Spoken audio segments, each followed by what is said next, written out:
प्रश्न संख्या 1। 2000 मूल्य वर्ग के बैंक नोटों को प्रचलन से वापस लेने का आदेश किस एसबी आदेश के माध्यम से जारी किया गया है? उत्तर एसबी आदेश 11/2023। प्रश्न क्रमांक 2।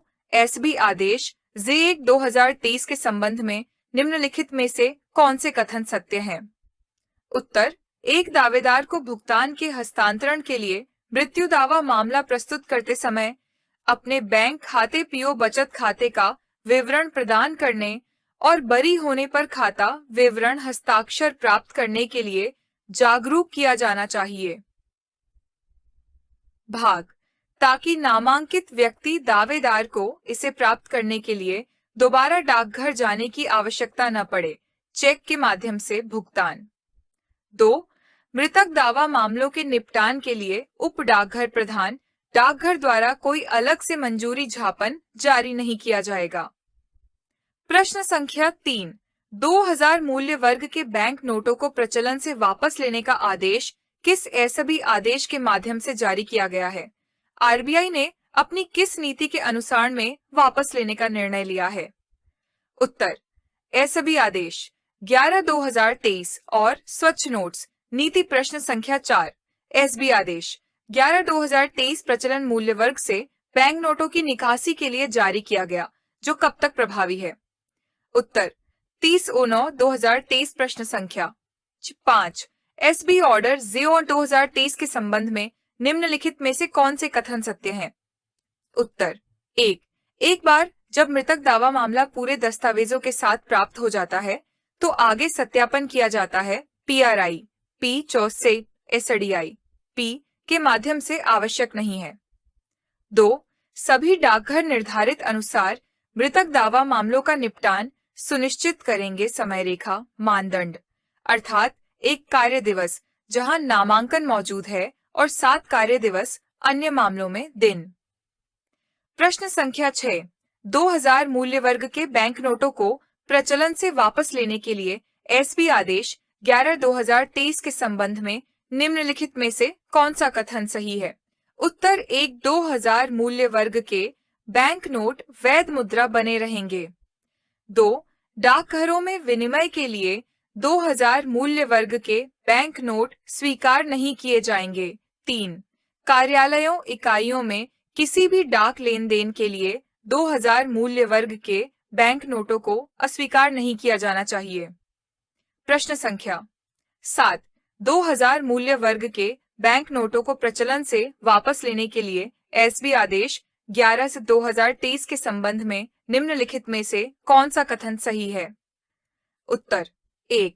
सभी कार्यालय इकाइयां 2000 मूल्य वर्ग के बैंक नोट जारी करना बंद कर देंगे।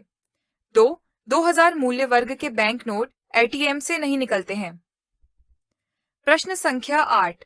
एसबी आदेश 11/2023 के अनुसार 23 मई 2023 से शुरू होने वाले किसी भी डाकघर में एक समय में 2000 के बैंक नोटों को अन्य मूल्य वर्ग के बैंक नोटों में जस की सीमा तक बदला जा सकता है। उत्तर डाकघर में कोई विनिमय नहीं किया जा सकता। प्रश्न संख्या 9। एसबी आदेश 12/7/2023 AML-CFT के बारे में बताता है। AML-CFT का विस्तार करें। उत्तर anti money laundering and combating of financing of terrorism. प्रश्न संख्या 10।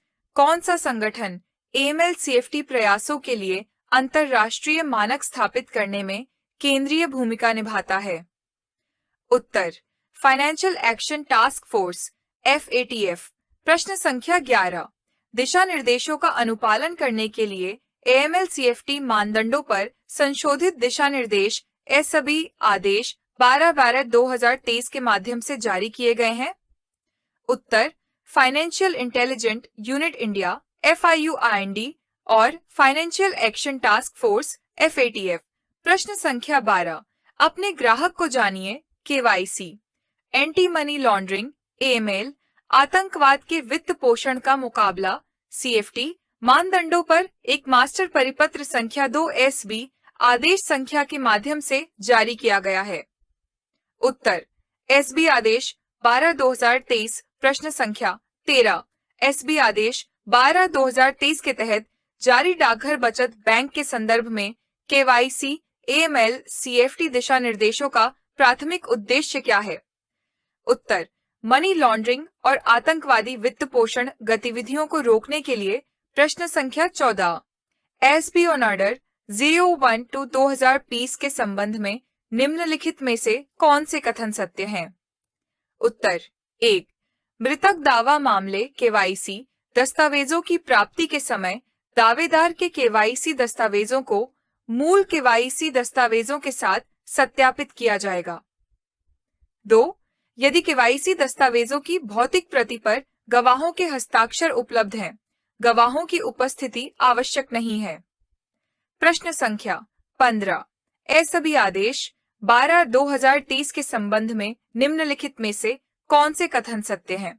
PMLA प्रावधानों के तहत डाकघर बचत बैंक निम्नलिखित तत्वों पर अपनी केवाईसी नीति घोषित करता है। उत्तर, 1, ग्राहक स्वीकृति नीति, 2, जोखिम प्रबंधन, 3, ग्राहक पहचान प्रक्रिया, 4, लेन देन की निगरानी, रिकॉर्ड रखना और रिपोर्टिंग करना। प्रश्न संख्या 16, निम्नलिखित में से कौन सा कथन सही है? ग्राहक स्वीकृति नीति CAP के तहत SB आदेश 12/2023 के तहत। उत्तर, कोई भी खाता गुमनाम या फर्जी नाम बेनामी पर नहीं खोला जाता है। प्रश्न संख्या 17, 12/2023 SB आदेश के अनुसार ग्राहक स्वीकृति नीति CAP के तहत खाता बंद करने का कोई भी निर्णय ग्राहक को उचित सूचना देकर जो इस द्वारा लिया जाना चाहिए। उत्तर, डाक प्रभाग के प्रमुख प्रश्न संख्या 18, जहां ग्राहक खाता खोलता है या प्रमाण पत्रों की खरीद के लिए आवेदन करता है या 50,000 तक की राशि के साथ किसी भी मौजूदा PO बचत उपकरण की क्रेडिट परिपक्वता समय पूर्व मूल्य के लिए आवेदन करता है और सभी खातों और बचत प्रमाण पत्रों में शेष 50,000 से अधिक नहीं है, वह SB आदेश 12/2023 के तहत AML CFT मानदंडों के तहत जोखिम वर्गीकरण की किस श्रेणी में आता है? उत्तर, कम जोखिम। प्रश्न संख्या 19, जहां ग्राहक खाता खोलता है या प्रमाण पत्रों की खरीद के लिए आवेदन करता है या किसी मौजूदा PO बचत उपकरण की परिपक्वता समय पूर्व मूल्य के क्रेडिट के लिए आवेदन करता है जिसकी राशि Rs 50,000 से अधिक लेकिन 10 लाख तक है और सभी खातों और बचत में शेष है, प्रमाण पत्र 10 लाख से अधिक नहीं है, वह SB आदेश के तहत AML CFT मानदंडों के तहत जोखिम वर्गीकरण की किस श्रेणी में आता है? उत्तर, मध्यम जोखिम। प्रश्न संख्या 20, जहां ग्राहक खाता खोलता है या प्रमाण पत्रों की खरीद के लिए आवेदन करता है या किसी मौजूदा PO बचत उपकरण की परिपक्वता समय पूर्व मूल्य के क्रेडिट के लिए आवेदन करता है जिसकी राशि 10 लाख से अधिक है और सभी खातों और प्रमाण पत्रों में शेष राशि 10 लाख से अधिक है, तो वह इसके अंतर्गत आता है। SB आदेश 12/2023 के तहत AML CFT मानदंडों के तहत जोखिम वर्गीकरण की कौन सी श्रेणी? उत्तर, उच्च जोखिम। प्रश्न संख्या 21, SB आदेश 12/2023 में उल्लिखित AML CFT दिशा निर्देशों के अनुसार भारत के बाहर रहने वाले राजनीतिक रूप से उजागर व्यक्तियों PEP से संबंधित खाते जोखिम प्रबंधन की किस श्रेणी के अंतर्गत आएंगे?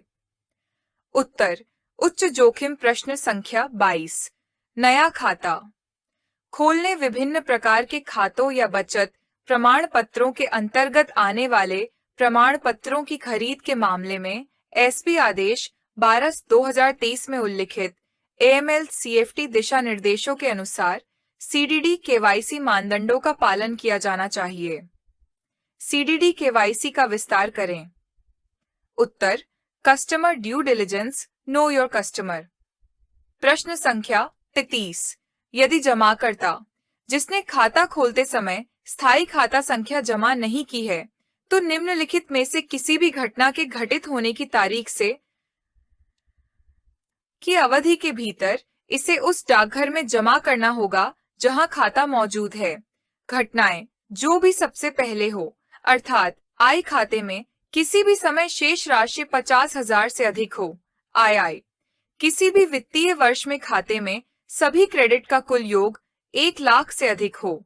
या आई खाते से एक महीने में सभी निकासी और हस्तांतरण का कुल योग 10,000 से अधिक है।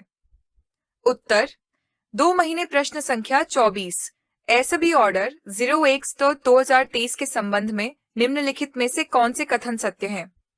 उत्तर राष्ट्रीय मृतक दावा प्रकरणों के त्वरित निराकरण के संबंध में बचत योजनाएं।